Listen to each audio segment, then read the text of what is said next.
this letter must make its way to Emma's feelings.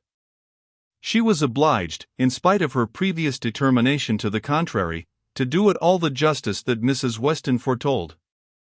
As soon as she came to her own name, it was irresistible. Every line relating to herself was interesting, and almost every line agreeable, and when this charm ceased, the subject could still maintain itself, by the natural return of her former regard for the writer, and the very strong attraction which any picture of love must have for her at that moment.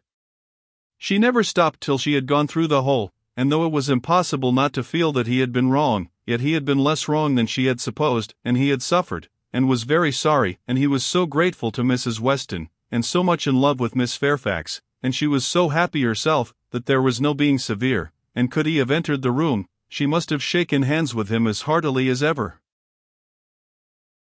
She thought so well of the letter, that when Mr. Knightley came again, she desired him to read it. She was sure of Mrs. Weston's wishing it to be communicated, especially to one, who, like Mr. Knightley, had seen so much to blame in his conduct.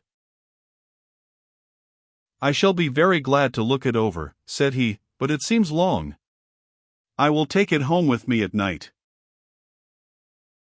But that would not do. Mr. Weston was to call in the evening, and she must return it by him. "I would rather be talking to you," he replied, "but as it seems a matter of justice, it shall be done." He began his stopping, however, almost directly to say, "Had I been offered the sight of one of this gentleman's letters to his mother-in-law a few months ago, Emma, it would not have been taken with such indifference." He proceeded a little farther, reading to himself, and then, with a smile, observed, "Humph! A fine complimentary opening, but it is his way. One man's style must not be the rule of another's. We will not be severe. It will be natural for me," he added shortly afterwards, "to speak my opinion aloud as I read. By doing it, I shall feel that I am near you. It will not be so great a loss of time, but if you dislike it—" "Not at all. I should wish it." Mr. Knightley returned to his reading with greater alacrity. "He trifles here," said he, "as to the temptation.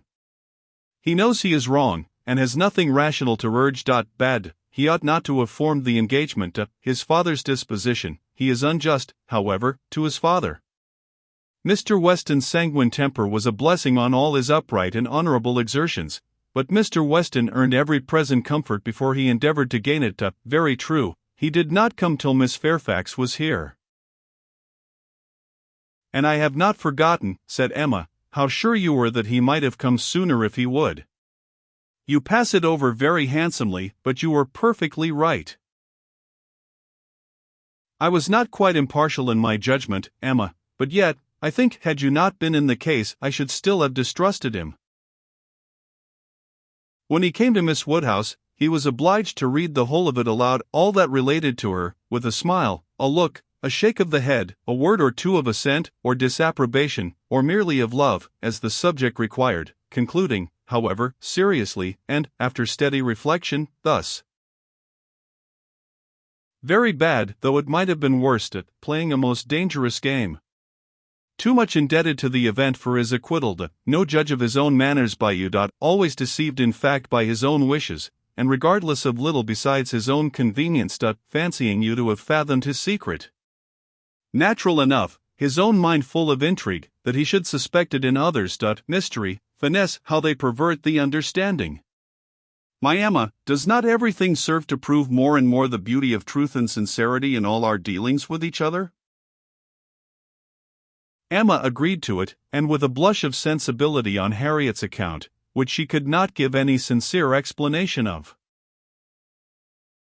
"You had better go on," said she. He did so, but very soon stopped again to say, "The pianoforte. Ah! That was the act of a very, very young man, one too young to consider whether the inconvenience of it might not very much exceed the pleasure. A boyish scheme, indeed. I cannot comprehend a man's wishing to give a woman any proof of affection which he knows she would rather dispense with, and he did know that she would have prevented the instruments coming if she could. After this, he made some progress without any pause.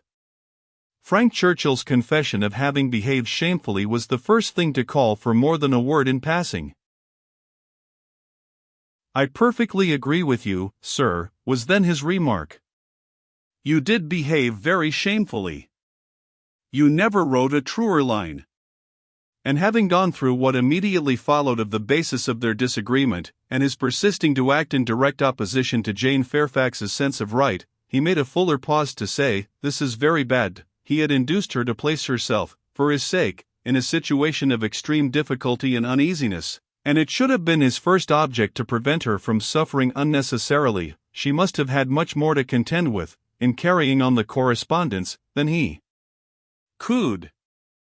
He should have respected even unreasonable scruples, had there been such, but hers were all reasonable.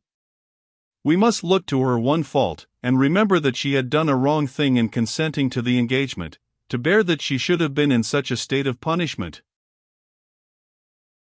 Emma knew that he was now getting to the Box Hill party, and grew uncomfortable.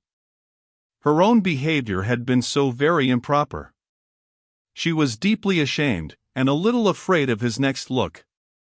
It was all read, however, steadily, attentively, and without the smallest remark, and, excepting one momentary glance at her, instantly withdrawn, in the fear of giving pain, no remembrance of Box Hill seemed to exist.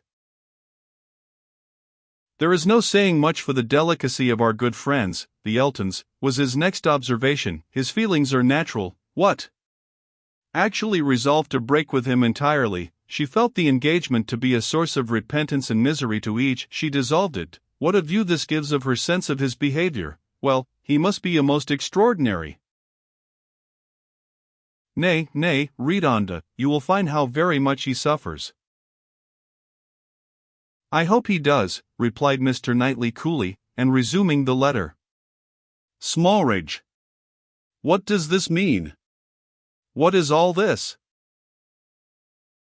She had engaged to go as governess to Mrs. Smallridge's children, a dear friend of Mrs. Elton's, a neighbor of Maple Grove, and, by the by, I wonder how Mrs. Elton bears the disappointment? "Say nothing, my dear Emma, while you oblige me to read, not even of Mrs. Elton. Only 1 page more. I shall soon have done. What a letter the man writes! I wish you would read it with a kinder spirit towards him. Well, there is feeling here. He does seem to have suffered in finding her ill. That, certainly, I can have no doubt of his being fond of her. Dearer, much dearer than ever. I hope he may long continue to feel all the value of such a reconciliation. He is a very liberal thanker, with his thousands and tens of thousands. Happier than I deserve. Come, he knows himself there. Miss Woodhouse calls me the child of good fortune.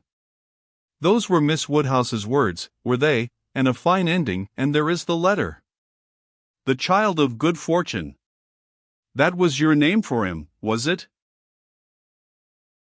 You do not appear so well satisfied with his letter as I am, but still you must, at least I hope you must, think the better of him for it. I hope it does him some service with you. Yes, certainly it does. He has had great faults of inconsideration and thoughtlessness, and I am very much of his opinion in thinking him likely to be happier than he deserves, but still as he is, beyond a doubt, really attached to Miss Fairfax, and will soon, it may be hoped, have the advantage of being constantly with her, I am very ready to believe his character will improve, and acquire from hers the steadiness and delicacy of principle that it wants. And now, let me talk to you of something else.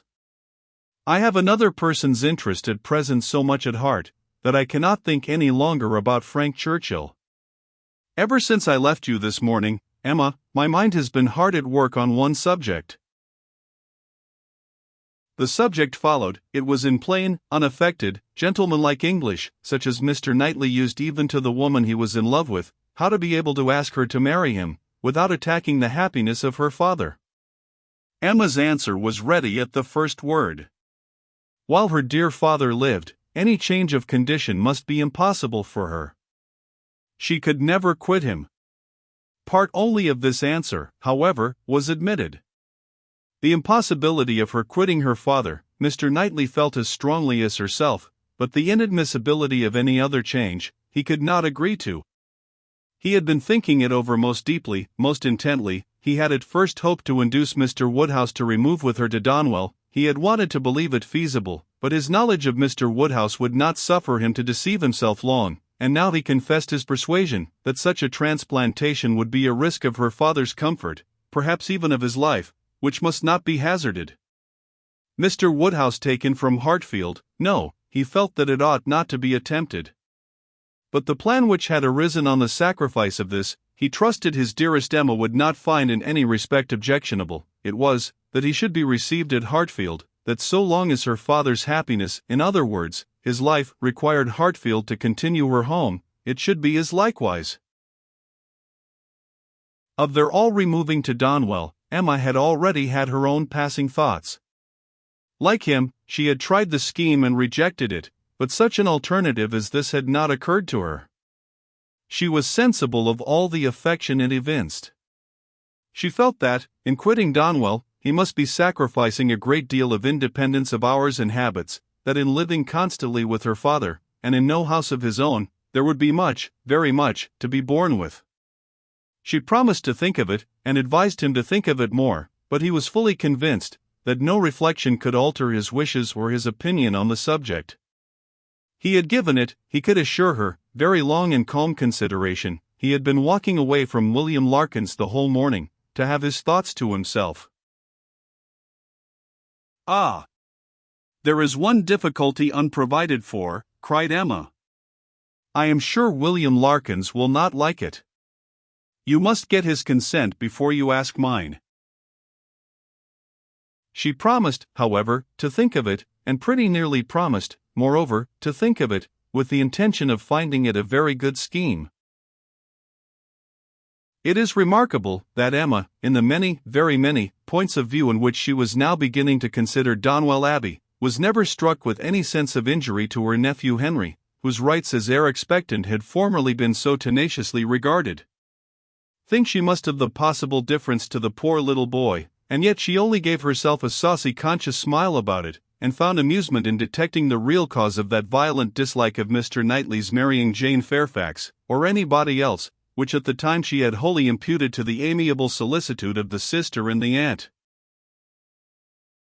This proposal of his, this plan of marrying and continuing at Hartfield, the more she contemplated it, the more pleasing it became.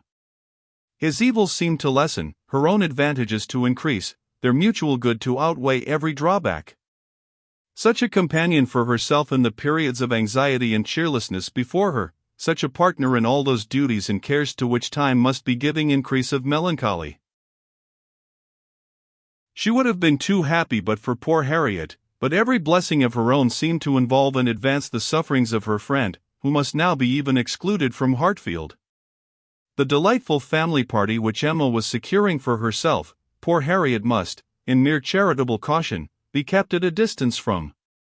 She would be a loser in every way. Emma could not deplore her future absence as any deduction from her own enjoyment. In such a party, Harriet would be rather a deadweight than otherwise, but for the poor girl herself, it seemed a peculiarly cruel necessity that was to be placing her in such a state of unmerited punishment. In time, of course, Mr. Knightley would be forgotten, that is, supplanted, but this could not be expected to happen very early. Mr. Knightley himself would be doing nothing to assist the cure, not like Mr. Elton. Mr. Knightley, always so kind, so feeling, so truly considerate for everybody, would never deserve to be less worshipped than now, and it really was too much to hope even of Harriet, that she could be in love with more than 3 men in 1 year.